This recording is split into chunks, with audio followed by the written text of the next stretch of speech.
You're listening to an Ono Media podcast. Hey everyone, and welcome back to the Into the Dark podcast. I'm your host, Payton Moreland, and I am so glad you are here. Thank you so much for being here. If you've never listened before, we cover all things spooky, dark, haunted, mysterious, and of course, true crime. We start off every episode with my 10 seconds, which is just a way for us to kind of start off on a lighter note before we get down into the dark. So that being said, my 10 seconds, if you've been keeping up, I talked about going on my walks recently and about how I have been enjoying swinging on a swing set. I'll make sure to clarify this time. A lot of people were very confused, and I didn't even think twice about it, really. So I'm sorry. I'm sorry for the heart-dropping moment. Swinging on a swing set is what I meant. And I've actually been vlogging my walks over on my Instagram, Payton Moreland.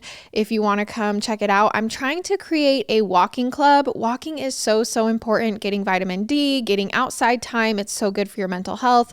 I always, like I said, swing on mine too. And a lot of people messaged me and said that the movement of swinging is actually really good, like stimulant for you for positive emotions. So maybe that's why I like it so much. Either way, come check out my vlogs. And then also, I want to start this walking club where we can all check in, like see where we've gone. I think it would be really fun. But anyways, that is my 10 seconds. And with that, let's jump into the episode. Okay, so anytime someone rich and famous dies, it's only a matter of time before people start speculating on what really happened, because it can be hard to wrap your head around some tragedies. When someone seems larger than life, it's only natural to think that it would take something massive to send them to their grave. Powerful celebrities shouldn't be taken down by just ordinary diseases or car accidents.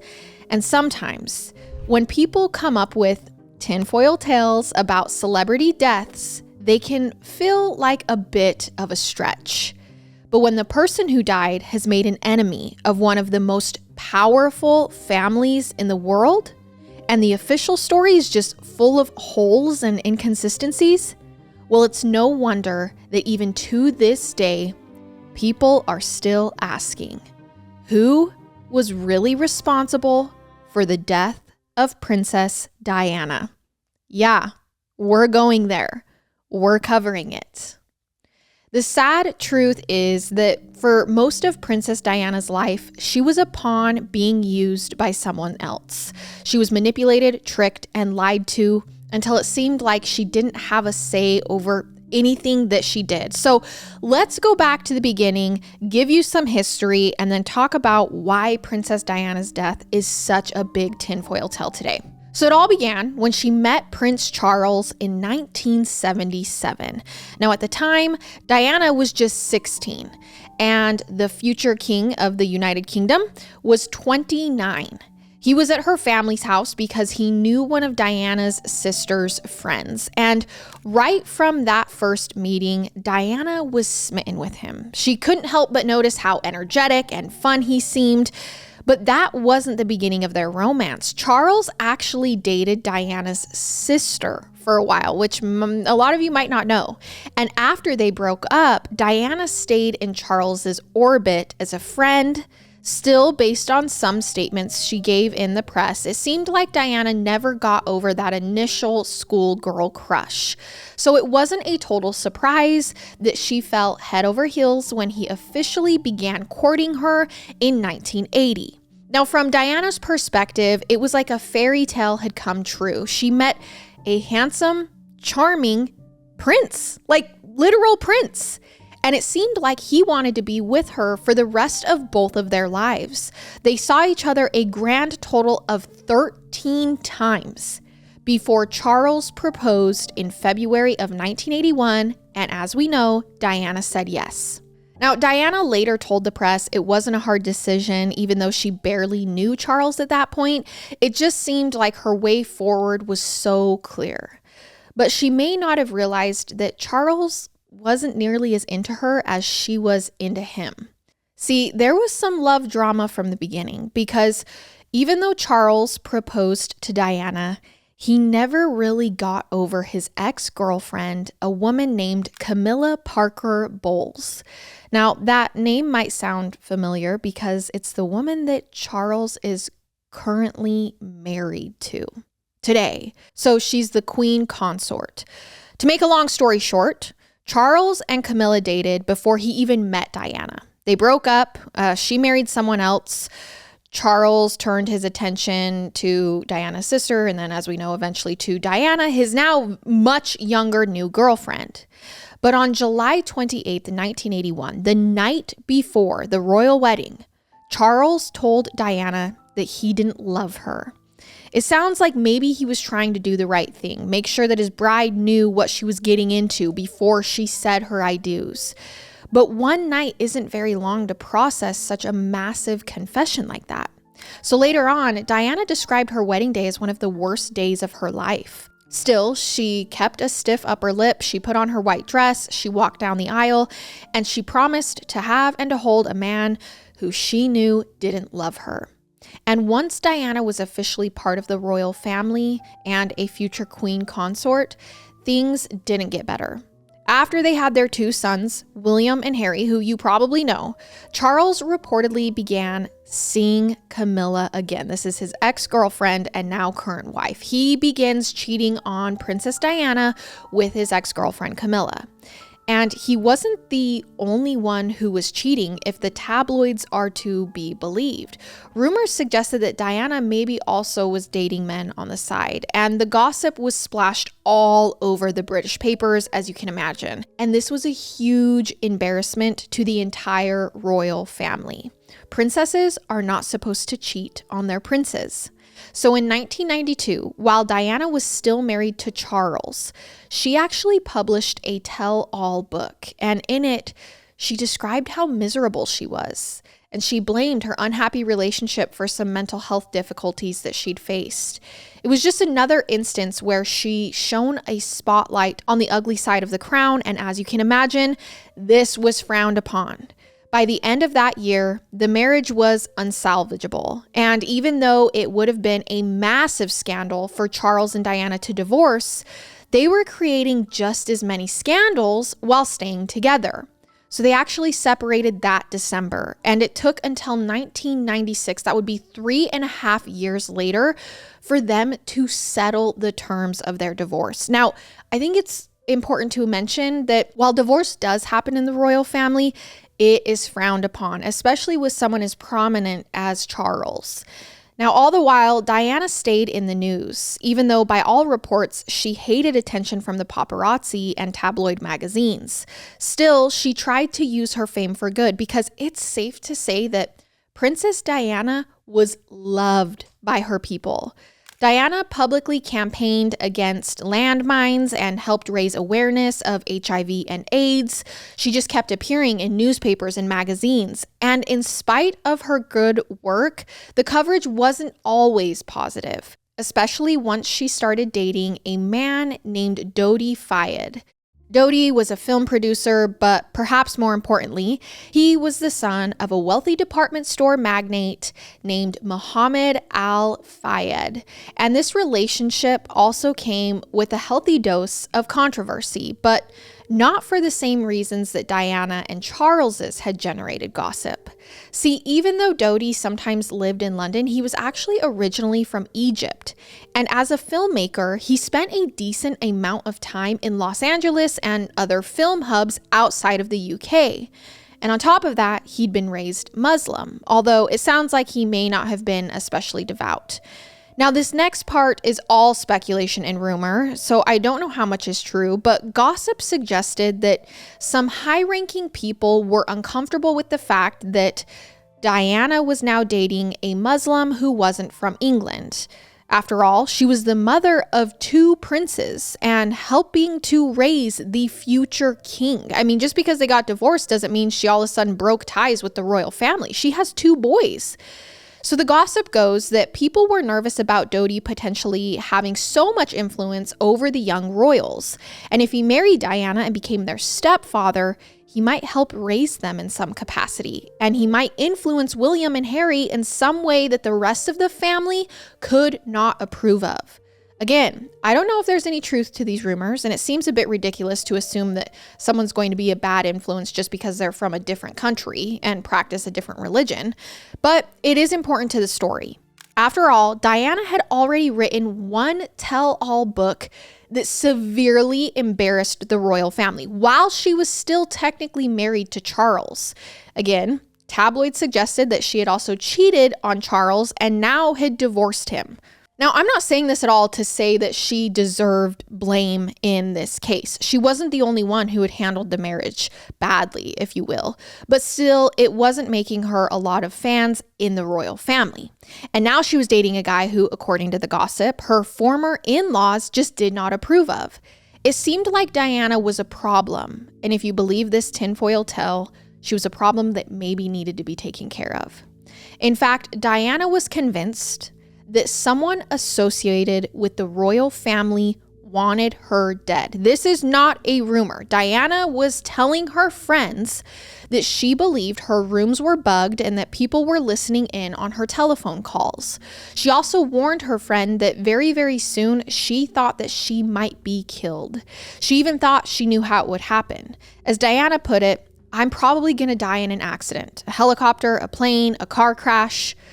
Now, of course, Diana wasn't really worried about an accident. She was convinced that she'd actually be murdered by the royals. She was telling people this.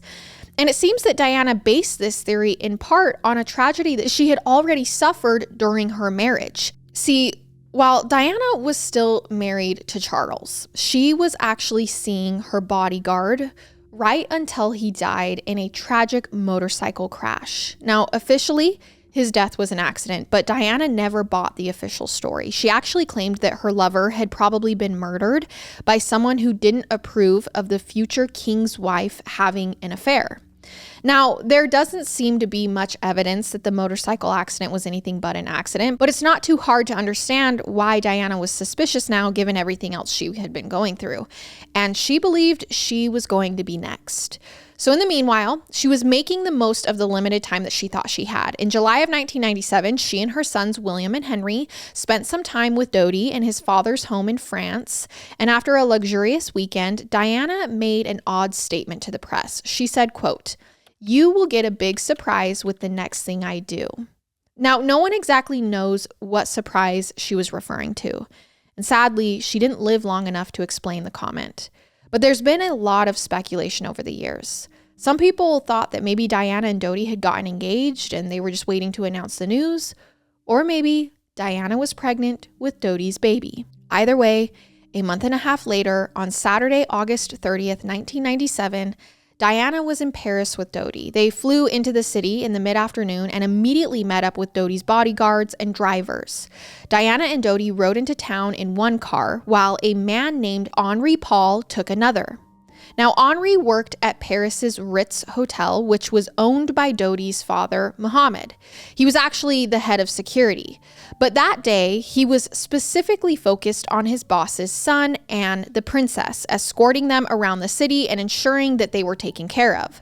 They all spent the day together, and by about 7 p.m., Diana and Dodi and their entourage were back at the Ritz Hotel. So when Dodi and Diana headed back to his apartment, Henri Paul's shift was then over, and if reports are to be believed, he decided to unwind by having a couple of drinks. Specifically, he downed 2 servings of Rika, which is very strong. So at this point, Dodi and Diana actually head back to Dodi's apartment with a different driver. But at 9:30 p.m., they decide to go out again. They had plans to go get a late dinner, and according to some reports, they were having a hard time getting any privacy.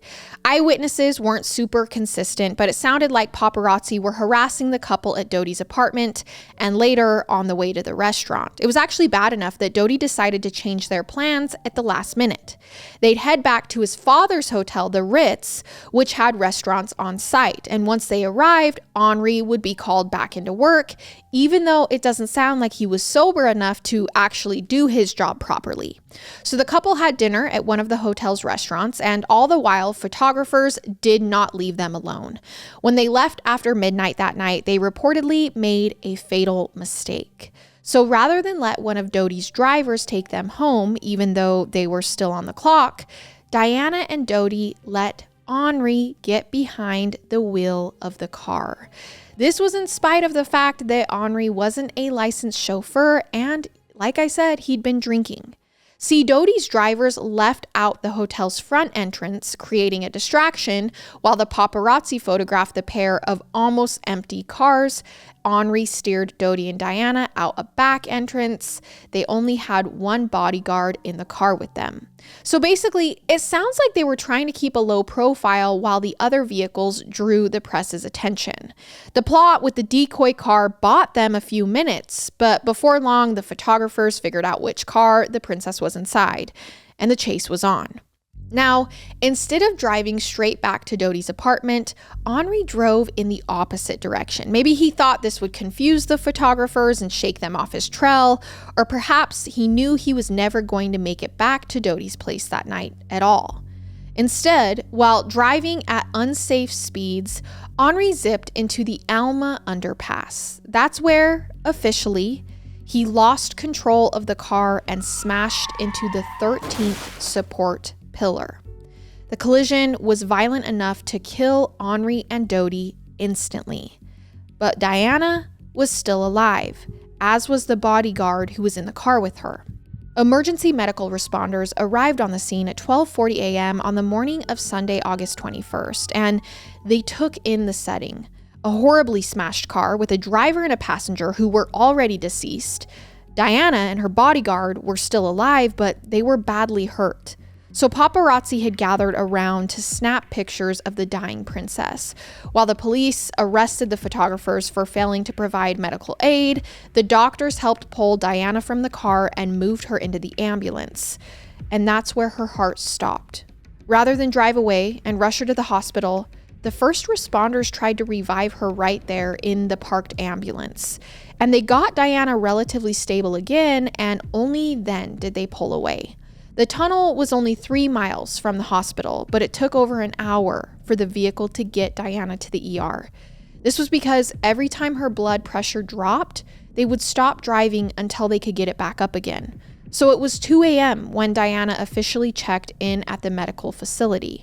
And from there, she was rushed into open heart surgery. Now, sadly, it wasn't enough to save Diana. Before the physicians could get her under the knife, her heart stopped again. But now that she was in the intensive care unit, the surgeons could try to stitch up the tears in her heart. They even tried massaging it in the hopes that it would begin beating again. Those efforts were not successful, and after 2 hours, the doctors called it. Diana was dead. But almost as soon as the announcement hit the news that Diana had passed away, people began asking pointed questions about how all of this had even happened. After all, Diana was a former member of the royal family. She must have had lots of bodyguards around her over the course of the evening. One of them should have been able to prevent this accident. That seemed especially true once it came out that her driver had been too drunk to even get behind the wheel in the first place. According to news headlines, his blood alcohol level, or BAC, was 3 times the legal limit. If he was that intoxicated, he probably would have been showing symptoms. You'd expect him to be stumbling around or slurring his words. Understandably, people wanted to know why her protective detail didn't intervene and arrange for a different driver that night. This accident seemed way too preventable, unless it wasn't actually an accident. And to complicate matters, a man named Claude Garrick speaks out at this point. He claims that he was a friend of Henri's, the driver, and he said that the security head was very careful and always took people's safety seriously. If he was too drunk to drive, he claims that his friend never would have got behind the wheel of the car. So this made him think that Henri couldn't have been as intoxicated as the official story had said. Remember, we're getting this information from the newspapers that the driver was intoxicated, but what if he wasn't? Particularly given that the papers began reporting that he was a drunk driver before the post-mortem tests were even complete. Remember, he died, and before his results come out, the newspaper is like, oh, he was drunk. So it seemed to some people that it was far too early to even speculate on Henri's physical state. But the rumors were being rushed to the papers anyways, like someone was trying to set a particular narrative. And I do want to touch on a comment made by the one and only bodyguard who got in the car with Dodi and Diana that night. He's also the lone survivor of the car crash, and he has no memory of the night. It seems he's blacked out the collision and its lead up, but he said he didn't believe the driver was acting that drunk that evening. Not that he remembers any specific behavior. However, he insisted if Henri had seemed unfit to drive, he definitely wouldn't have allowed the man to get into the car. Now, it's hard to take this statement at face value, given that the bodyguard doesn't even remember this evening. Still, you've got to assume if he was competent at all, he could have stopped Henri from driving if he was as drunk as the papers were saying. So there is room for some skepticism around the reports about the driver's blood alcohol content. And that's all before we get into the medical treatment Diana received, or didn't receive, as I should say. Like I said before, when doctors first arrived on the scene, they didn't even prioritize getting Diana to an emergency room. They tried to treat her right there in Alma Underpass. And afterward, they kept stopping the ambulance on its way to the hospital. Again, it took over an hour for her to be transported to the facility, which seems like an odd call. Why wouldn't they just try to get her to the clinic as quickly as possible, where she could receive the life-saving treatment she probably needed? And of course, it was a little too eerie that Diana had died exactly the way that she'd originally predicted. She'd been so certain that the royal family was going to murder her and make it look like a vehicular accident. What were the odds that she'd die in a car crash right before she was set to make the mysterious big announcement that she hinted at during her vacation with Dodi? If you believe that the royal family objected to Diana marrying him, and if you accept the rumors that Diana was waiting to announce an engagement or possibly a pregnancy, the timing does seem extremely suspicious. Some people think Diana didn't actually die in a tragic accident, and instead they believe she was murdered. So some have suggested that someone might have tampered with her car in order to make the driver lose control, and that seemed especially likely if it's true that Henri wasn't as drunk as the news coverage later suggested. It's also been alleged that one or more paparazzi photographer might have caused the crash on purpose. Maybe one of them drove Diana's vehicle off the road. Either way, they'd been bribed to cause the crash, or they just thought it would make for a great photo op. There have been many suggestions that some witnesses saw bright lights flashing in or near the underpass when Henri drove into it. Maybe these lights were blinding him, making it more likely that he'd veer into one of the support columns. If you believe the collision was intentional, that could explain why Henri took such an odd route after he left the Ritz. Maybe why he drove into the Alma tunnel instead of heading straight back to Dodi's apartment. There was no reason for him to go that way, unless someone had kind of nudged him in that direction. Maybe he was bribed or pressured to drive into the tunnel by someone who knew it was the perfect place to stage a deadly collision. However, if someone was trying to make sure Diana died in Alma Underpass, it really wouldn't be enough to make sure her car crashed. They'd also have to ensure that the doctors wouldn't be able to revive her once they arrived on the scene. Which brings in the next element of this tinfoil tale. And that's that one or more of the physicians who responded to the crash purposefully prevented her from getting the care she needed. Hence why she was kept in the ambulance for so long rather than being rushed to the hospital. And then once Diana died, came the cover-up. The Alma Underpass was cleaned and reopened to through traffic within 4 hours. Street cleaners passed through with their shampooers and brushes, and everything was pristine in time for early commuters at 7 a.m., which obviously ensures that it would be impossible to gather any evidence. In other words, no one would ever be able to prove that something nefarious might have gone down in that tunnel to get Diana killed. Now, if the goal was to erase any sign of a plot against the princess, it didn't really work out well. In fact, the general public, by and large, did not buy this official story. One poll taken several years after Diana's death showed that more than a third of all Brits believed that she did not die in an accident, and another 21% of respondents said they weren't sure. They weren't convinced that Princess Diana had been murdered, but they also weren't totally buying the official narrative either. It added up to almost 60% of all citizens saying they weren't fully on board with the story that the royal family had fed them. And even after years passed, people only looked more for answers. The outcry was bad enough that in January of 2004, the British government actually authorized Operation Padget. This was an official inquiry into Princess Diana's death, and they were specifically focused on the tinfoil tales about it. So this is how popular these theories had gotten. The British government decided to open an operation into looking into this. So they compiled as many different theories that they could find. They looked at the supposed motives that the Crown might have wanted her dead, the methods they could have used, the tools they might have implemented to cover it up, everything. The finished report was a whopping 871 pages long. It was an exhaustive examination, but it ultimately concluded that Diana died in an unfortunate car accident. The document explained that the reason Diana and Dodi didn't have more protection was because Diana actually sent her bodyguards home before they even left the Ritz. She wanted privacy. She couldn't have it with a bunch of strangers hanging around. So there was nothing nefarious about the fact that she only had one bodyguard with her in the car.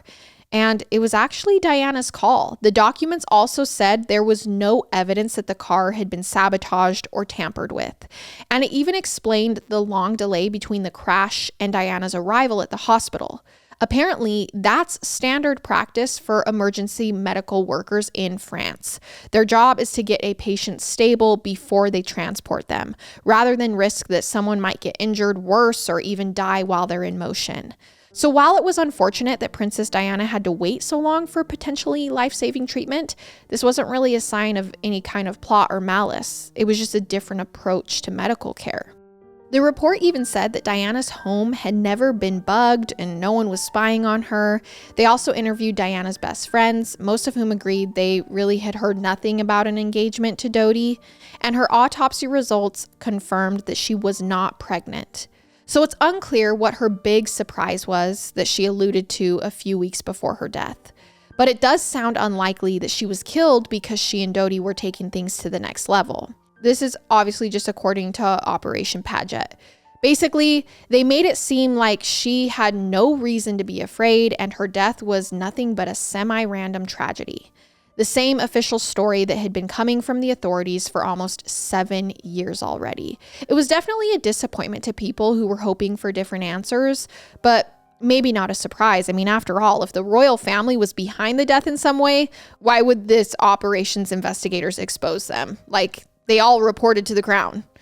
And needless to say, these days, trust in the British royal family is at an all-time low. Just look at how many people were skeptical when Kate Middleton's social media accounts released that controversial photo earlier this year, which does open up a larger debate. Of course, public figures are entitled to privacy. You could argue that Diana, Dodi, and Henri might have never even hit the road in such a dangerous rush if they weren't trying to get away from photographers. The British royal family, and really any famous person, does not owe us anything. We're not entitled to know their secrets or hear about their scandals. But on the other side of the coin, we have to ask, how far will celebrities go to get away from the prying eyes of the public? We know they might lie or trick reporters, but would they kill to get rid of a scandal? Did the Crown murder Diana so she couldn't bring even more controversy to their front door? There is one other explanation, though, one that makes the death an accident, but also gives us someone to blame. Some people do hold the paparazzi responsible for Diana's death. They think that she, Dodi, and Henri wouldn't have died if the photographers hadn't chased them through Paris. I mean, that's what Diana's son, Prince Henry, believes. He said he once asked his driver to race through the Alma underpass going 65 miles per hour. Basically, he was trying to recreate the conditions under which his mother died, and he said it was especially dangerous. But that didn't mean he thought someone from his family had done something extra to murder her. Instead, he concluded that the press were too aggressive in chasing the car down, and their flash bulbs might have blinded Henri so he couldn't navigate the car safely. It was an evil plot, but in his mind, they were still guilty of Diana's death. We may never know if this theory is right or who exactly is to blame, if there is anyone.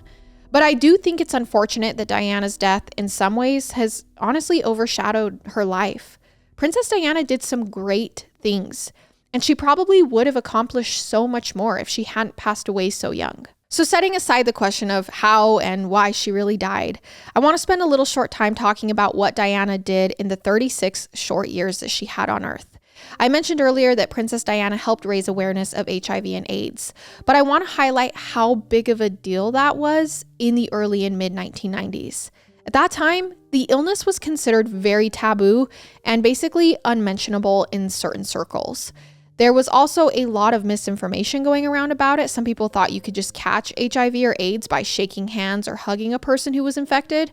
Obviously, for the record, this is not true. The virus does not spread through touch. Diana knew that, and when she visited patients in the hospital, she would go and give them hugs and touch them skin to skin without gloves. And this might sound like a small thing, but there were a ton of people who weren't willing to do even that. So many people were being treated like they were dirty or less than human because of this diagnosis, but Diana was different. She recognized the humanity in everyone. She was all too human too, and her life ended too soon. And the world is a darker place without her in it.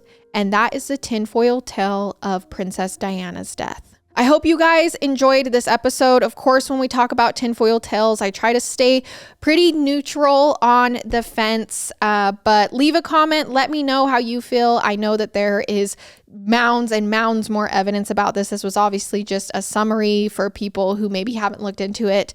I will say though, I definitely don't think it's that weird to think that people with power, whether in America or not, might do things to try to keep it that way. I will see you next week as we go further into the dark together. Goodbye.